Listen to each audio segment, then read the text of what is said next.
Welcome to Owl the Storyteller. I'm sure you've heard the news. England's Regency Era, a time of change. The Regency Era in England, from 1795 to 1820, was a time of great change and upheaval. It was a period defined by the reign of King George IV, a man of extravagance and taste. The era saw Britain embroiled in wars with Napoleon's France.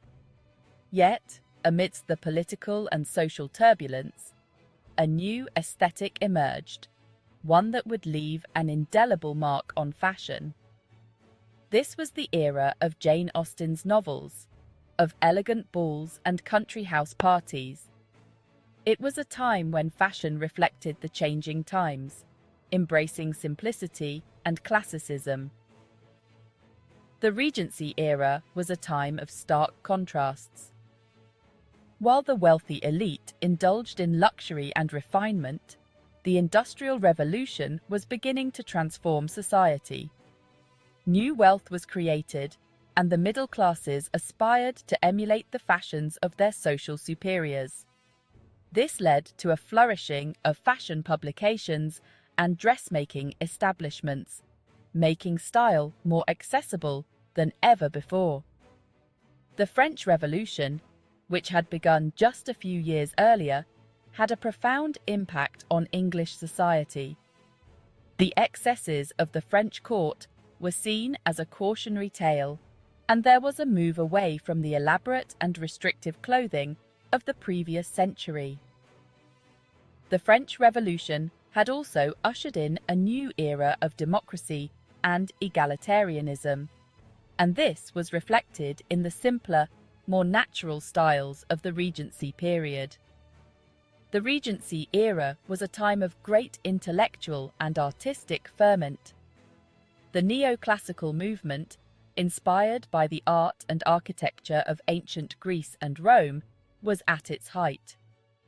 The Romantic movement, with its emphasis on emotion, individualism, and a love of nature, was also gaining ground. These two movements had a significant influence on Regency fashion, which combined classical elements such as flowing lines and simple silhouettes with romantic touches like delicate fabrics and floral motifs. Fashion's revolution. From France to England. The French Revolution, while turbulent and bloody, had a surprising effect on the fashion world. The extravagant, over-the-top styles of the French court, once considered the epitome of fashion, were suddenly seen as frivolous and out of touch. A new sense of simplicity and practicality emerged, reflecting the changing social and political landscape. This shift in fashion thinking coincided with the rise of Neoclassicism, a movement that idealized the art and culture of ancient Greece and Rome. The neoclassical influence was evident in the simple, flowing lines of Regency clothing, reminiscent of the drapery seen on Greek statues. Women's dresses, once characterized by stiff corsets and wide panniers, now flowed loosely from the body, emphasizing a natural silhouette. Romanticism, with its emphasis on emotion, individuality, and a love of nature, also played a part in shaping Regency fashion. Delicate fabrics like muslin and gauze, often in pastel shades, became popular, lending an air of ethereal beauty to the wearer. Floral motifs, inspired by a renewed appreciation for nature, adorned dresses, shawls, and bonnets. The exchange of ideas between France and England, despite the ongoing war, continued to influence fashion trends. French émigrés, fleeing the revolution, brought with them their skills in dressmaking and design, further disseminating the new styles in England. Fashion publications, like the French Journal des Dames et des Modes and the English La Belle Assemblée, spread the latest trends far and wide. ensuring that the Regency aesthetic reached even the most remote corners of the country. The Empire line. Elegance and simplicity. The defining silhouette of Regency fashion was undoubtedly the Empire line. This style, named after the French Empire under Napoleon Bonaparte, was characterized by its high waistline, which sat just below the bust, and its long, flowing skirt. The Empire line was not only fashionable, but it also reflected the era's fascination with classical antiquity.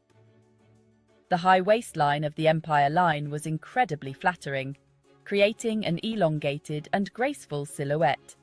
It minimized the waist and emphasized the bust, giving women a more statuesque appearance.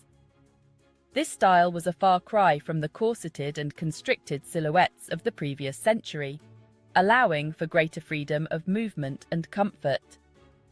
The Empire line also lent itself well to the lightweight fabrics that were in vogue.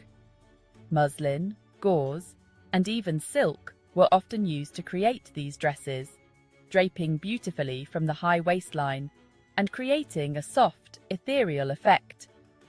These fabrics, often in pastel shades or adorned with delicate floral patterns, further enhanced the romantic sensibility of the era. The simplicity of the Empire line meant that it could be adapted to suit a variety of occasions. For daytime wear, dresses were often made of simpler fabrics and had minimal embellishment. Evening gowns, on the other hand, were often made of luxurious materials like silk and velvet, and might feature elaborate embroidery, lace trim, or even jewels. The Empire line, with its classic elegance and versatility, became the defining silhouette of the Regency era, cementing its place in fashion history. Absolutely. Don't forget to like and subscribe to our channel for more captivating content like this. Your support means the world to us and helps us continue creating quality videos. Thank you for watching and being a part of our community. Remember to hit that subscribe button and turn on notifications so you never miss out on our latest uploads. Your support keeps us going.